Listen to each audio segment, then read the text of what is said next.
اعوذ باللہ من الشیطان الرجیم بسم اللہ الرحمن الرحیم ومن يرغب عن ملة ابراہیم الا من سفہ نفسہ وَلَقَدِ اصْطَفَيْنَاهُ فِي الدُّنْيَا وَإِنَّهُ فِي الْآخِرَةِ لَمِنَ الصَّالِحِينَ۔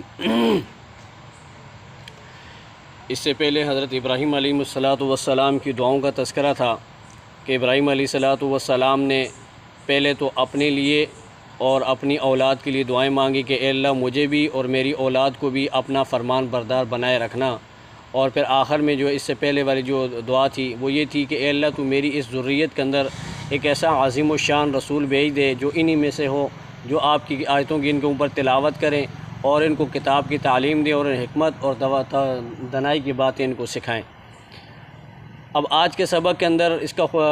آیت کا شان نزول یہ ہے کہ حضرت عبداللہ بن سلام رضی اللہ تعالیٰ عنہ جو یہود کے بہت بڑے عالم تھے،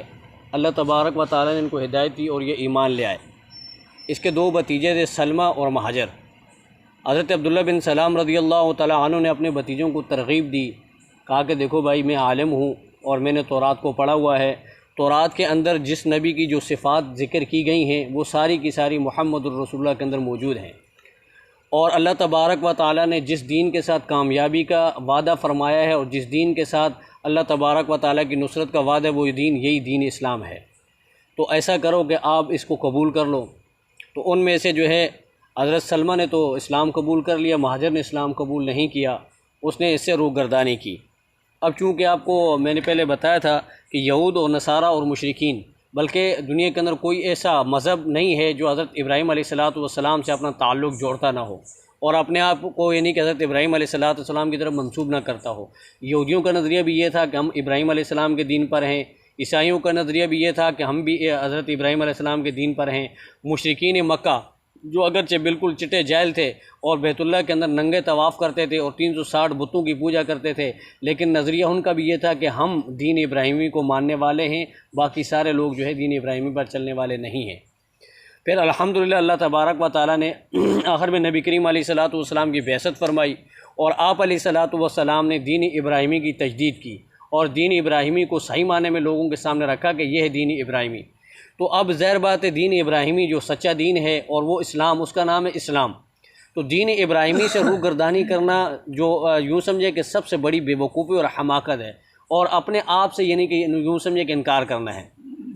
تو اس لیے اس آیت کے اندر اللہ تبارک و تعالیٰ نے اس کے متعلق فرمایا کہ آپ نے اس کو ترغیب دی، یہ ایمان نہیں لاتا تو دین ابراہیمی سے روگردانی کرنے والا وہی شخص ہوگا جس نے اپنے آپ کو اپنی ذات کے اعتبار سے جو احمق بنا، جو بے وقوف بنا۔ اور عربی کے اندر یہ قاعدہ بھی ہے کہ من عرف نفسہ فقد عرف ربہ، جس نے اپنے آپ کو پہچانا اس نے اپنے رب کو پہچانا۔ تو جس نے اپنے آپ کو ہی بلا دیا تو وہ اپنے رب کو کیا پہچانے گا؟ تو ان کو یعنی کہ اللہ تعالیٰ نے فرمایا کہ یہ ذات کے اعتبار سے احمق ہیں، انہوں نے یعنی کہ اجہل من الناس، یہ کہ اتنا عظیم دین اور اللہ کے نبی صلی اللہ علیہ وسلم جو پیش کیا وہ اللہ کے نبی نے کوئی نئی بات تو نہیں پیش کی، وہی سارے انبیاء علیہ السلام نے بات کو پیش کیا۔ سارے انبیاء علیہ السلام کی متفقہ جو دعوت تھی وہ یہی دین اسلام تھی۔ کیا تھی؟ دین اسلام۔ اب البتہ جو ہے بعد نام اگرچہ یعنی کہ ان کی شریعت کا انداز تبدیل ہوا، ان کے نام تبدیل ہوئے، موسیٰ علیہ السلام کے دور میں یعنی یہودیت، ٹھیک ہے، اور عیسیٰ علیہ السلام کے دور میں نصرانیت،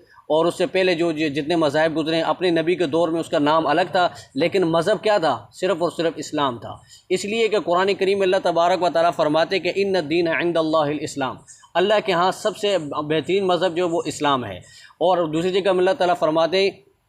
کہ جو شخص ومن یبتغی غیر الاسلام دینا فلن یقبل منہ، جو دین اسلام کے علاوہ کوئی اور دین، کوئی اور مذہب لے کر آئے گا تو اللہ تبارک و تعالیٰ اس کو قبول نہیں کریں گے۔ تو ابراہیم علیہ السلام نے بھی اسی مذہب کو پیش کیا جس کو اسلام کہا جاتا ہے، اور اسلام کے لغوی معنی اپنے آپ کو یعنی کہ سپرد کر دینا، اپنے آپ کو تابعدار کر دینا، اپنے آپ کو یعنی کہ اللہ کے حکم کے بالکل تابع کر دینا، اس کو کہتے ہیں اسلام۔ اسی لیے قرآن کریم کے اندر جو ہمیں ترغیب دی گئی ہے مسلمانوں کو، ایمان والوں کو، وہ یہ ہے کہ یا ایھا الذین آمنوا ادخلوا فی السلم کافہ، کہ آپ اپنے آپ کو مکمل طور پر جو ہے اسلام کے تابعدار کر دیں۔ مکمل طور پر اپنی گردن کو اسلام کے سامنے جھکا دیں اور اپنے سر کو جو ہے اسلام کے سامنے جو ہے جھکا دیں، اس کو کہتے ہیں اسلام۔ اب یہ نہیں ہے کہ مثال کے طور پہ جو میری چاہت کی جو چیزیں آئیں گی میں ان کو مان لوں اور جو میرے نفس کے خلاف ہوں گی میں ان کو نہیں مانوں گا، بلکہ ان کے اندر اپنی طرف سے من گھڑت تعویلیں شروع کر دوں اور کہوں کہ نہیں جی یہ تو ایسا بھی ہو سکتا ہے، یہ ایسا ہے تو پھر ایسا بھی ہو سکتا ہے، تو اپنی طرف سے تعویلیں کر کے یعنی کہ اس کو اپنے نفس کے لیے اور اپنی خواہشات کے لیے بنا لوں، تو یہ دین اسلام نہیں ہے۔ دین اسلام کا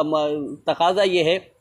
کہ ہم اپنے آپ کو پورے طور پر اللہ کے سپرد کر دیں۔ ابھی یہاں پہ قرآن میں انشاءاللہ آئے گا آگے، وہ آپ کو پتہ چل جائے گا کہ اسلام کس کو کہتے ہیں، اور یہی اسلام اللہ کے نبی صلی اللہ علیہ وسلم کی حدیث ہے، ذاک طعم الایمان من رضی باللہ ربا وبالاسلام دینا وبمحمد نبیا، جو ایمان کی لذت اور ایمان کی حلاوت وہ شخص چکھے گا جس نے اپنے آپ کو اللہ کے سپرد کر دیا، وہ اس بات پر راضی ہوا کہ میں اللہ کی ذات پر ایمان لایا ہوں اور اللہ کو اپنا رب کہنے پر راضی ہوا اور دین اسلام کو اپنا مذہب کہنے پر راضی ہوا اور نبی کریم علیہ الصلوۃ والسلام کو اپنا نبی کہنے پر راضی ہوا، تو اس نے ایمان کی حلاوت کا مزہ چکھا۔ اگر اس نے ایسا نہیں کیا تو اس کو اسلام کے ایمان کی حلاوت نہیں ملے گی۔ تو اسی لیے یہاں پہ اللہ تبارک و تعالیٰ فرماتے ہیں کہ وَمَن يَرْغَبُ عَن مِّلَّةِ إِبْرَاهِيمَ، اور کون ہے روگردانی کرنے والا، عن ملت ابراہیم، حضرت ابراہیم علیہ الصلوۃ والسلام کے مذہب، ابراہیم علیہ الصلوۃ والسلام کی ملت، ابراہیم علیہ الصلوۃ والسلام کے دین سے، الا مگر من صفیہ نفسہ، جس نے اپنے آپ کو احمق بنایا، جو ذات کے اعتبار سے احمق بنا، زبردستی اس نے اپنے آپ کو احمق اور جاہل بنایا، حالانکہ اس کو پتہ ہے کہ یہ اس طرح نہیں ہے، جس طرح میں کر رہا ہوں یہ حقیقت نہیں، حقیقت کچھ اور ہے، لیکن اس نے اپنے آپ کو جان بوجھ کر احمق بنایا، تو اللہ تبارک و تعالیٰ فرماتے ہیں کہ اس سے بڑا بے وقوف کوئی اور ہو نہیں سکتا۔ اب آگے اللہ تبارک و تعالیٰ نے حضرت ابراہیم علیہ الصلوۃ والسلام کی خصوصیات کو ذکر فرمایا کہ جس دین کو لے کر ابراہیم علیہ الصلوۃ والسلام نے نمرود سے ٹکر لی، جس دین کو ابراہیم علیہ الصلوۃ والسلام لے کر اپنے خاندان کے سامنے آئے اور خاندان نے مخالفت کی، جس دین کو ابراہیم علیہ الصلوۃ والسلام نے پیش کیا اور اس کی پاداش میں ابراہیم علیہ الصلوۃ والسلام کو وطن سے نکالا گیا، گھر سے نکالا گیا، ابراہیم علیہ الصلوۃ والسلام کو آگ میں ڈالا گیا، اس دین کی وجہ سے اللہ تبارک و تعالیٰ نے ابراہیم علیہ الصلوۃ والسلام کو دنیا کے اندر اتنا اونچا مقام عطا فرمایا۔ وَلَقَدِ اصْطَفَيْنَاهُ، اور ابراہیم علیہ الصلوۃ والسلام کو اللہ تبارک و تعالیٰ نے منتخب کیا اور چن لیا، اور اللہ تعالیٰ نے فضیلت عطا فرمائی فی دنیا، دنیا کے اندر یہ فضیلت کہ اللہ تبارک و تعالیٰ نے ان کو متفقہ، یعنی کہ دنیا کے اندر کوئی مذہب ایسا نہیں ہے، مذہب والے ایسا نہیں جو ابراہیم علیہ الصلوۃ والسلام کا انکار کریں۔ ہر آدمی کہتا ہے، ہر مذہب والا کہتا ہے کہ ہم متبع ابراہیم ہیں، ہم حضرت ابراہیم علیہ الصلوۃ والسلام کو ماننے والے ہیں، ہم ابراہیم علیہ السلام کے دین کی پیروی کرنے والے ہیں۔ تو اللہ تبارک و تعالیٰ نے دنیا کے اندر یہ رتبہ عطا فرمایا، اور دوسرا یہ اعزاز عطا فرمایا کہ اس وقت کے بادشاہ نمرود جو اپنے آپ کو خدا کہتا تھا، اللہ تبارک و تعالیٰ نے اس کے مقابلے میں سرخروئی سے نوازا اور اللہ تبارک و تعالیٰ نے کامیاب کیا، اور انہوں نے آگ کے اندر ڈالا، بظاہر یعنی کہ ہلاکت کے سب اسباب تھے، لیکن اللہ تبارک و تعالیٰ نے اس کے اندر انہیں کامیاب کیا۔ دنیا کے اندر اللہ تعالیٰ نے یہ مرتبہ عطا فرمایا، اور آخرت میں وَإِنَّهُ فِي الْآخِرَةِ لَمِنَ الصَّالِحِينَ، آخرت میں یہ نیکوکاروں میں سے ہوں گے۔ ابراہیم علیہ الصلوۃ والسلام کا مرتبہ آخرت میں بھی بہت اونچا ہوگا۔ یہ ابراہیم علیہ الصلوۃ والسلام کو مرتبہ کیوں ملا، اس کی وجہ کیا تھی؟ وجہ آگے، اذ قال لہ، یاد کرو وہ زمانہ کہ جب اللہ تبارک و تعالیٰ نے ابراہیم علیہ الصلوۃ والسلام کو کہا اسلم، حکم بردار بن جاؤ، اپنے آپ کو تابع کر دو اور اپنا جو ہے اپنی گردن جو ہے اسلام کے سامنے جھکا دو۔ قال اسلمت، تو ابراہیم علیہ الصلوۃ والسلام نے کہا کہ میں نے اپنے آپ کو تابع دار کیا، میں حکم بردار بنا، لرب العالمین، جہان کے رب کا، پروردگار عالم کا، میں نے اپنے آپ کو اللہ کے سپرد کر دیا، اور اسی چیز کا نام اسلام ہے۔ اب یہ نہیں کہ کچھ میں اپنی خواہشات پر عمل کروں اور کچھ جو ہے دین کی باتیں ہوں تو اس کو میں کہوں کہ جی میں دین پر عمل کرنے والا ہوں، یہ دین پر عمل نہیں ہے۔ دین پر عمل یہ ہے کہ میں اپنی خواہشات کو دباؤں، جہاں میری خواہشات انگڑائی لے وہاں ان کی اپنے خواہشات کی گردن پر میں پاؤں رکھوں۔ علماء بزرگ فرماتے ہیں کہ جس شخص نے اپنے خواہشات کی گردن پر پاؤں رکھ لیا، اس کا ایک پاؤں خواہشات پر ہوگا، دوسرا سیدھے جنت میں ہوگا۔ اس لیے کہ خواہشات کی جو تکمیل وہ اللہ تبارک و تعالیٰ دنیا میں نہیں کراتے، خواہشات کی تکمیل تو آخرت میں ہوگی۔ اب یہاں ہم نے اپنے آپ کو اللہ کے سپرد کر دینا ہے، اور اسی کا نام اسلام ہے، اسی کا نام دین ہے۔ یہی دین جو ہے سارے کے سارے انبیاء علیہ الصلوۃ والسلام لے کر آئے، اور اللہ تبارک و تعالیٰ نے اسی دین کے ساتھ کامیابی کا اور کامرانی کا وعدہ فرمایا ہے۔ اور حضرت ابراہیم علیہ الصلوۃ والسلام ووصى بها ابراہیم، اور ابراہیم علیہ الصلوۃ والسلام جب دنیا سے روانہ ہونے لگے، رخصت ہونے لگے، تو ابراہیم علیہ الصلوۃ والسلام نے اپنی اولاد سے بھی یہی وصیت کی، اپنی اولاد کو یہی وصیت کی کہ آپ نے دین اسلام پر قائم رہنا ہے، آپ نے اس مذہب پر قائم رہنا ہے۔ و یعقوب، اور حضرت یعقوب علیہ الصلوۃ والسلام جو ابراہیم علیہ الصلوۃ والسلام کے پوتے، حضرت اسحاق علیہ الصلوۃ والسلام کے بیٹے ہیں، یعقوب علیہ الصلوۃ والسلام نے بھی اپنے بیٹوں کو یہی وصیت کی کہ یا بنیا، اے میرے بیٹو، ان اللہ اصطفیٰ لکم الدین، اللہ تبارک و تعالی نے چن کر دیا ہے تمہیں دین اسلام، فلا تموتن،